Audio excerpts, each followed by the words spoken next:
Hi everyone, and welcome back to Economic Street. It's Ola. And your boy Nicholas. And Latifat from Pretty Budget. Nice. And as always, we're here to bring the city to the street, helping you understand your finances better, so that you can then make decisions to better yourself financially. Now, in our last episode or last video, we talked about 5 things you need to know if you want to start a business. And we just wanted to give you a bit more information on point 4, which is about the types of legal structures you can have when you set up a business. Now, we have business experience. We set up a couple of businesses.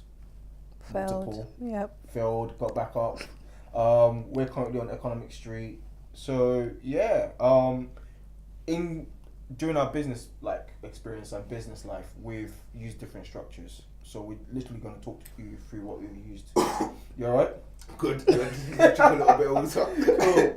So the first one, there's a few structures you can use. So one is called sole trader, other one is called partnerships, and the other one is called limited company. So we're just going to take it in turn and explain to you what each one means. So yeah, go away. Yeah, so as you've mentioned, sole trader. So if you're a sole trader, you run your business as an individual yourself, and you're self-employed. So say you could be a massage therapist, massaging clients. That's what you are. You're a sole trader. So with that as well, the benefit of that as well, you keep all your profits. So anything you make during that year is all yours. You don't have to split it, and it's all yours. What you have to do though to become a sole trader, you then have to register for what's called self-assessment. So you have to register with the government to set up a self-assessment account. So every year you have to then file a tax return to announce how much profit or loss you made during that year. It's quite simple to do. You go onto the government website and you can register for self-assessment. But you have some responsibilities for being a sole trader. You have to keep all your records of expenses and what you've made. So something even going to the shop to buy a coffee. If you're on the way to a client and you've bought a coffee, you need to keep that receipt as an expense. So anything you've bought and sold, you need to keep track of and use throughout the year. So when you do your self-assessment filing, also you need to pay national insurance as well. So unlike, because if you've got a job, your company will already sort out the national insurance side of things for you. But if you're self-assessment, self-employed, you then have to sign up for class 2 and 4 national insurance contributions. So when you're doing your return, at the bottom of your return you'll see national insurance contributions, and you have to fill in that bit in your self-assessment. Also, if you're very big and you've got a high turnover, you can register for VAT as well. So VAT, value added tax. If you have a turnover of over £85,000 a year, you can register for a VAT allowance, which means that you can claim back your VAT throughout the year. So you claim it back on the things that you bought? Correct. So for example, petrol, you can then claim back the VAT on your petrol if you have a turnover of over £85,000 a year. And then with being a sole trader, you have to name your business also. But as you guys will discuss later, you don't have to register it on Companies House or anything. You just have to name your business, and it doesn't have to be offensive. You can't have a swear word as your business name, for example. So you can register it, and it can't have limited at the end. So as you guys will go on to discuss later, as a sole trader, you can't name your company and have limited at the end of your company name. So that's just a sole trader in a nutshell, and hopefully it ties it in a bit easier than what we discussed on previous videos.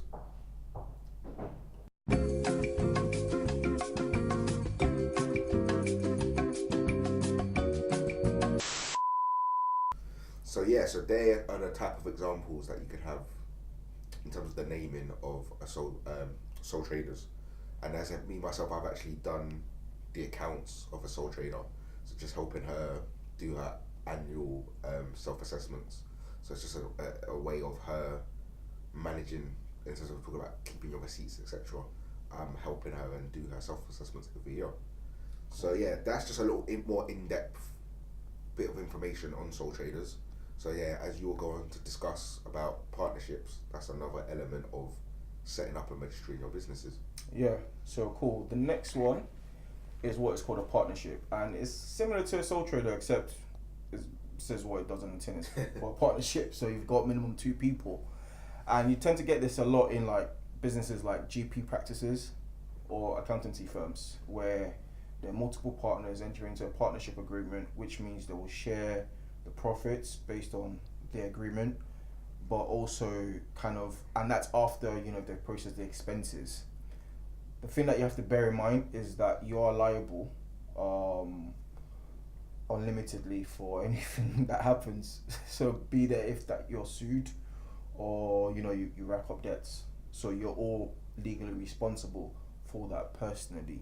So that's something to bear in mind, especially if you're someone that's going to be entering into a partnership that's already been established.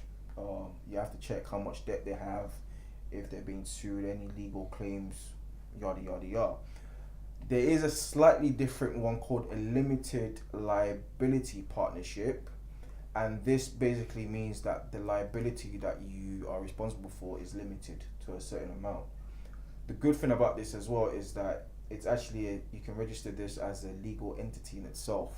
So it's a legal entity means the business is treated separately to you as an individual. So your assets, like your house, like your paintings, if you've got any expensive paintings, if you're a collector, If you're Jay-Z. yeah, if you're Jay-Z, are protected. So yeah, that's another sort of structure you can use if you want to enter into business. And I guess that ties us over nicely for limited companies. So as you just discussed, having a limited liability with a partnership, you can actually have that as well with an individual having a company, and this really looks at the whole legal entity side. So this means that you as a person and your company is 2 separate people.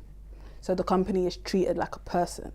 So with a limited liability company, you actually have to submit tax returns by law. So every year you have to file your taxes, annual returns to Companies House. So a very important thing about limited liability companies is not only are you required by law to submit these forms, you also still as an individual have to go ahead and do the self-assessment as if you was like a sole trader. So you've got, basically there's more paperwork, but again it's a benefit because you are protecting yourself, you're protecting your assets, because if you're being sued by a company, a client, or you've taken out a loan that you can't pay, your house is protected. However, there is a little clause in there which means that if you've made an agreement with someone and you've actually gone and said, I'm going to put my house up for collateral, then they actually can still go for your assets. So, but in terms of generally as an umbrella, your assets are protected. What else is there? So yeah, operating as a limited liability company is more expensive than operating as a sole trader or a partnership. And with a limited liability company, you can have directors and you can have shareholders. So directors are people who manage the company, and shareholders are people who then take a part of the profit. And actually, shareholders and directors can be the same person. So you have... So basically, the managers of the company can be the same as the beneficiaries. Yeah, exactly. But again, it can be different people. And every time this changes within the company, you have to file reports. So, you have to keep Companies House updated every year. And if you don't, again... Companies House is almost like a headmaster. Yeah. Okay. So you have to keep, the register. and if you don't, they can come for you. So it's important to remember that if you do sign up to as a limited company, that you do what is required, because you don't want them to come knocking on your door, basically. But I can hire people to do this, like an accountant. Yeah. So if you are not if you're not confident in filing your tax returns, self-assessment, or for corporation tax, then I would say it's a good idea to hire an accountant, because this can actually be an expense, and it can mean, you know, less profit. That means less tax. But if you're really struggling with the bookkeeping, then hire somebody to do that. Or if not, then train yourself up and get that practice, because it is, as I said, a legal requirement. Cool. So yeah, there you have it. Sole traders, partnerships, limited company. You can use either of these three. Their benefits and disadvantages to all three. But do your research. It all depends on what will fit your circumstances the best. So I mean, for us, when we set up Economic Street, we had a conversation where the chat said, boom, let's do a limited company versus a partnership, because at least with a limited company we had a bit more, I don't know, I guess protection. Yeah. As Latifat was talking about in terms of asset protection and everything like that, it separates everything. Yeah. So rather than if we was to go into a partnership and then we're bringing everything to the table, we can keep everything separate. Economic Street is Economic Street. Our personal stuff is our personal stuff. So for us, it made a lot more sense to set up Economic Street as a limited company. Exactly. Yeah. Whereas if you were like a one-man band, I don't know, like you said, when you first started up my cosmetics company was sole trader, and that's not actually a good idea, because with cosmetics you're actually, you know, people are putting stuff on their skin. So it's like you can be sued.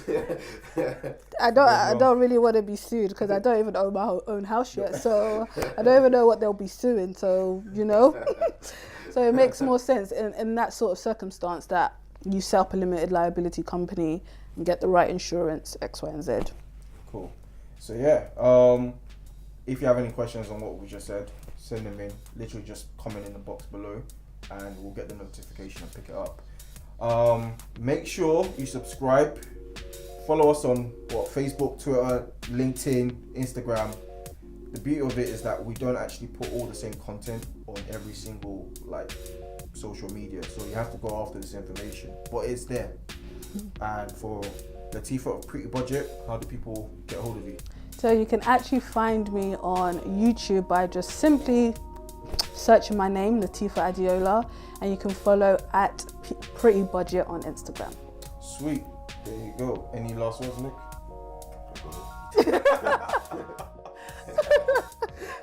Oh wow. Oh gosh. As Ola was saying, be sure to subscribe. Go onto our website actually, so then we do our monthly insights that we send out every month. Yeah, that's different levels. Yeah, so subscribe. Then that content is completely different to what's on our social media platforms. So if you subscribe every month, you'll get our insights newsletter. And yeah, just keep following us, guys. Yeah, till next time. See you soon.